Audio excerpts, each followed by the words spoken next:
Om Swastiastu, Namo Buddhaya, Salam Kebajikan.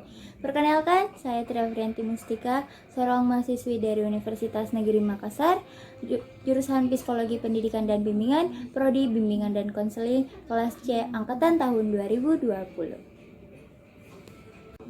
Jadi, pada kesempatan kali ini, saya akan memenuhi tugas ujian akhir semester saya, yaitu pada mata kuliah Keterampilan Komunikasi oleh dosen pengampu Ibu Suciani Latif, SPD, MPD.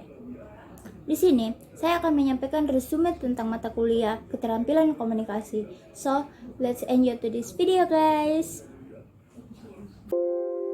Baik, sebelum kita masuk kepada materi apa itu komunikasi lebih lanjut, baiknya kita harus mengetahui pentingnya komunikasi bagi manusia terlebih dahulu.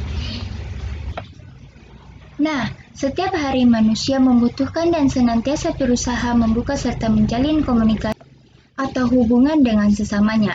Dalam hubungan tersebut terjadilah proses sosial yang memungkinkan terjadinya interaksi dan komunikasi. Supratinya 1995 menjelaskan bahwa komunikasi antar pribadi sangat penting bagi kebahagiaan hidup kita.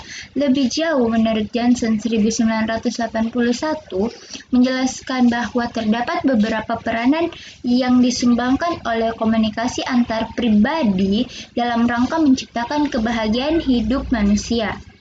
Keterampilan dasar berkomunikasi menurut Supratiknya 1995 agar mampu memulai, mengembangkan dan memelihara komunikasi yang hangat dan produktif dengan orang lain, kita perlu memiliki sejumlah keterampilan dasar berkomunikasi. Nah, kita masuk kepada materi. Apa itu komunikasi? Kata komunikasi berasal dari bahasa Latin yang artinya berpartisipasi atau memberitahukan. Supratiknya 1995 mengungkapkan arti komunikasi secara luas, yaitu setiap bentuk tingkah laku seseorang, baik verbal maupun non-verbal yang ditanggapi oleh orang lain. Menurut Harold Laswell, communication is who say what in which channel to whom in what effort. DeVito 2019 mengatakan bahwa komunikasi merupakan tingkah laku satu orang atau lebih yang terkait dengan proses mengirim dan menerima pesan. Selanjutnya, proses komunikasi. Menurut Stephen 2006, sebelum komunikasi berlangsung, kita memerlukan tujuan yang dinyatakan sebagai pesan yang harus disampaikan. Nah, pada gambar yang ada di PPT, di atas menunjukkan proses komunikasi. Model ini terdiri dari 7 bagian, yaitu komunikator, pengkodean, pesan, media, decoding, komunikan, dan umpan balik. Selanjutnya, arah komunikasi. Menurut Stephen 2006, komunikasi dapat mengalir secara vertikal ataupun horizontal, yang dimana vertikal ini terbagi atas dua lagi, yaitu komunikasi bawah atau komunikasi atas.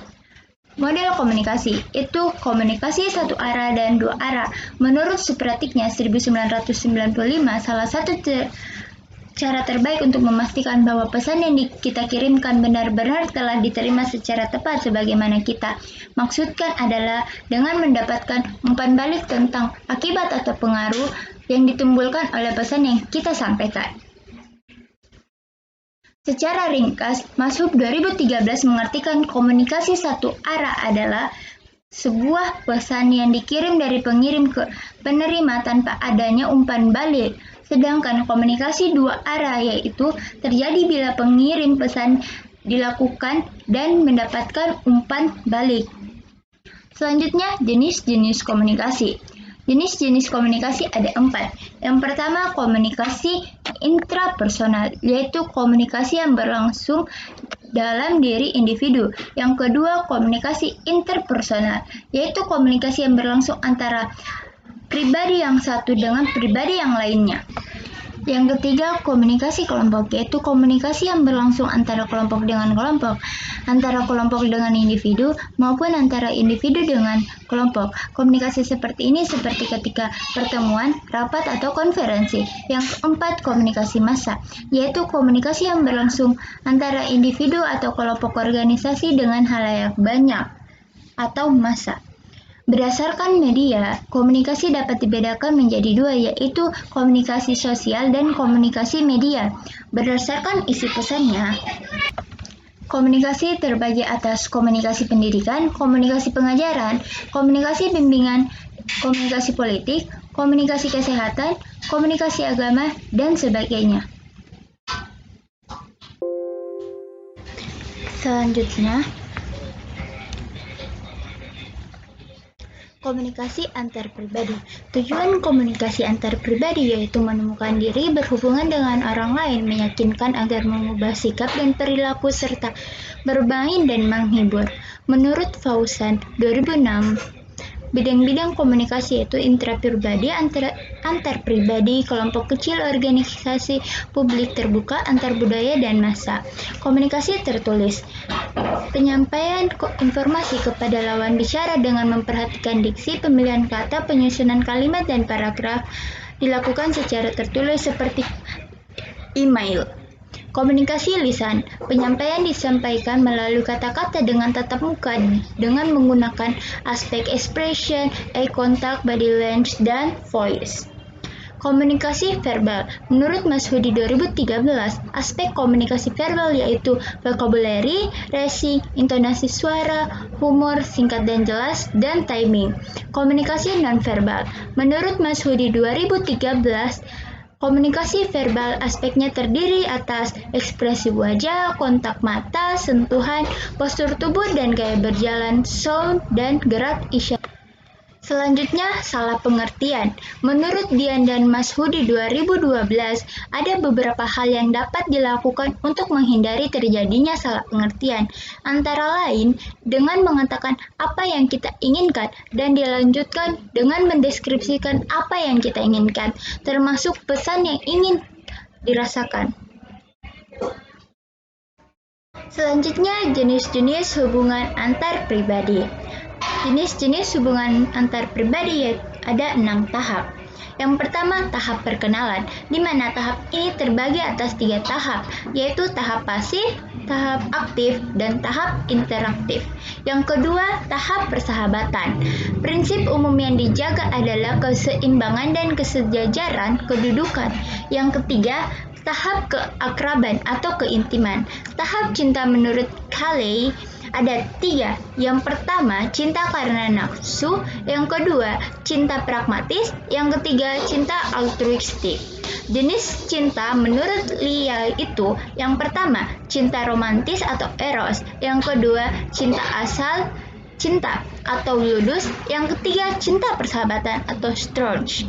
Tahap yang keempat, hubungan suami istri. Cinta yang akrab itu masih perlu ditambah dengan suatu tanda atau simbol keintiman, relasi seperti hubungan di antara mereka untuk membentuk keturunan. Yang kelima, tahap hubungan orang tua dengan anak. Hubungan yang terlihat di antara orang tua dan anak mereka dalam satu keluarga inti. Yang keenam, tahap persaudaraan. Jika jumlah anak dalam satu keluarga makin bertambah, maka terjadi pula hubungan yang disebut siblings. Pengungkapan diri atau self-disclosure. Yang pertama, self-disclosure, membagikan kepada orang lain perasaan kita terhadap sesuatu yang telah dikatakan atau dilakukan. Ada 2 cara untuk menjadi lebih memahami diri sendiri, yaitu mendengarkan diri kita sendiri dan meminta umpan balik dari orang lain. Yang kedua, jendela Johari. Dapat kita lihat pada gambar yang ada di PPT. Joy Luv dan Hari Ikhna melukiskan diri kita ibarat sebuah ruangan bersarang di tempat yang mereka sebut dengan jendela Johari yang sesuai dengan nama depan mereka. Serambi pertama berisi hal-hal yang kita ketahui dan orang lain ketahui. maka disebut itu daerah terbuka. Serambi kedua berisi hal-hal yang tidak kita ketahui namun orang lain ketahui, yang disebut daerah buta. Serambi ketiga berisi hal-hal yang kita ketahui namun tidak diketahui oleh orang lain, yang disebut daerah tersembunyi. Serambi keempat berisi hal-hal yang tidak diketahui baik diri kita sendiri maupun oleh orang lain, yang disebut daerah tak sadar. Yang ketiga, membangun kepercayaan. Untuk membangun sebuah relasi, dua orang harus saling mempercayai. 3 macam tingkah laku yang bisa menurunkan kepercayaan, yaitu yang pertama, menunjukkan penolakan, mengolok-olok atau melecehkan pembukaan diri orang lain. Yang kedua, tidak membalas pembukaan diri orang lain. Yang ketiga, tidak mau mengungkapkan pikiran, perasaan, dan reaksi kita kepada orang lain. Kendatinya, ia telah menunjukkan penerimaan, dukungan, dan kerjasama. Yang keempat, mempercayai dan dipercayai. 1945 mengungkapkan bahwa tingkat kepercayaan dalam suatu relasi akan berubah-ubah dan berbeda-beda sesuai kemampuan dan kerelaan masing-masing individu untuk mempercayai dan dapat dipercayai. Rela menghadapi resiko menerima akibat-akibat menguntungkan atau merugikan dengan menjadikan dirinya rentan di hadapan orang lain. Rela menanggapi orang lain yang ambil resiko dengan cara menunjukkan jaminan bahwa orang lain tersebut akan menerima akibat-akibat yang menguntungkan. Dalam hal penerimaan, menurut Supratiknya ada 2 hal. Yang pertama, penerimaan terhadap orang lain biasanya berupa akibat dari dan hanya bisa dimulai dengan penerimaan diri. Yang kedua, penerimaan dari orang lain berupa kunci untuk mengurangi kecemasan dan rasa takut bahwa diri kita menjadi rentan terhadap serangan orang lain. Selanjutnya, hambatan komunikasi efektif. Menurut Fauzan 2007, faktor penghambat dalam komunikasi yaitu konsep diri atau pengalaman masa lalu yang dipengaruhi, sikap menutup diri terhadap informasi baru, penilaian terhadap pengiriman pesan, pengamatan yang berbeda, perbedaan persepsi, pengaruh emosi, dan salah informasi. Menurut Stephen 2006, hambatan komunikasi efektif yaitu yang pertama, penyaringan, berkaitan dengan manipulasi informasi, khususnya informasi yang negatif. Yang kedua, persepsi selektif, melihat dan mendengar berdasarkan kebutuhan, motivasi, pengalaman, latar belakang, dan karakteristik personal lainnya. Yang ketiga, informasi berlebihan. Setiap orang memiliki kapasitas terbatas untuk mengelola data, cenderung menyeleksi, mengabaikan, melewati, atau melupakan informasi. Yang keempat, emosi. Dengan emosi membuat rentan untuk tidak menghiraukan proses pemikiran yang rasional dan objektif, menggantikannya dengan penilaian emosional. Yang kelima, bahasa. Kata-kata bisa memiliki arti yang berbeda bagi orang yang berbeda pula. Yang keenam, kegelisahan komunikasi.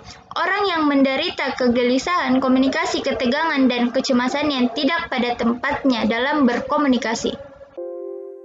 Selanjutnya, konflik hubungan antar pribadi. Konflik dapat muncul dalam berbagai bentuk. Konflik kepentingan, konflik atas harapan yang sama, konflik mengenai pencapaian tujuan. Secara khusus, terdapat beberapa orang yang tergolong sebagai orang yang konflik prone. Secara umum, konflik tak dapat dihindari namun perlu diselesaikan. Konflik dituduh sebagai penyebab pertengkaran, perpisahan, perceraian, penyakit jiwa, bahkan sampai tindak kekerasan. Konflik dan nilai positifnya. Ada beberapa contoh manfaat dari konflik. Yang pertama, konflik dapat menjadikan kita sadar bahwa ada persoalan yang perlu dipecahkan dalam hubungan kita dengan orang lain. Yang kedua, konflik dapat menyadarkan dan mendorong kita untuk melakukan perubahan-perubahan dalam diri kita. Yang ketiga, konflik dapat menumbuhkan dorongan dalam diri kita untuk memecahkan persoalan yang selama ini tidak jelas kita sadari atau kita biarkan tidak muncul ke permukaan. Yang keempat, konflik dapat menjadikan kehidupan kita lebih menarik. Yang kelima, perbedaan membimbing keputusan-keputusan bersama yang lebih matang dan bermutu. Yang keenam, konflik dapat menghilangkan ketegangan-ketegangan kecil yang sering kita alami dalam hubungan kita dengan seseorang. Yang ketujuh, konflik dapat mempererat dan memperkaya hubungan.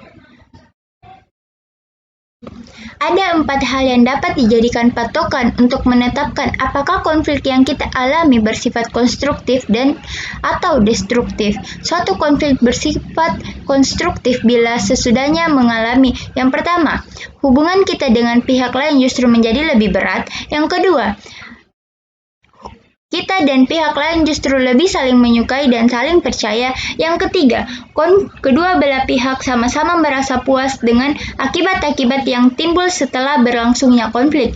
Yang keempat, kedua belah pihak makin terampil mengatasi secara konstruktif konflik-konflik yang baru terjadi di antara mereka. Strategi mengatasi konflik. Johnson 1981 mengemukakan bahwa terdapat 5 gaya dalam mengelola konflik. Yang pertama, gaya kura-kura. Kura-kura lebih senang menarik diri bersembunyi di balik tempurung badannya untuk menghindari konflik. Mereka cenderung menghindar dari pokok-pokok soal maupun dari orang-orang yang dapat menimbulkan konflik. Yang kedua, gaya hiu. Ikan hiu senang menaklukkan lawan dengan memaksanya menerima solusi konflik yang disodorkan. Baginya, tercapainya tujuan pribadi adalah hal yang utama, sedang hubungan dengan pihak lain tidak terlalu penting.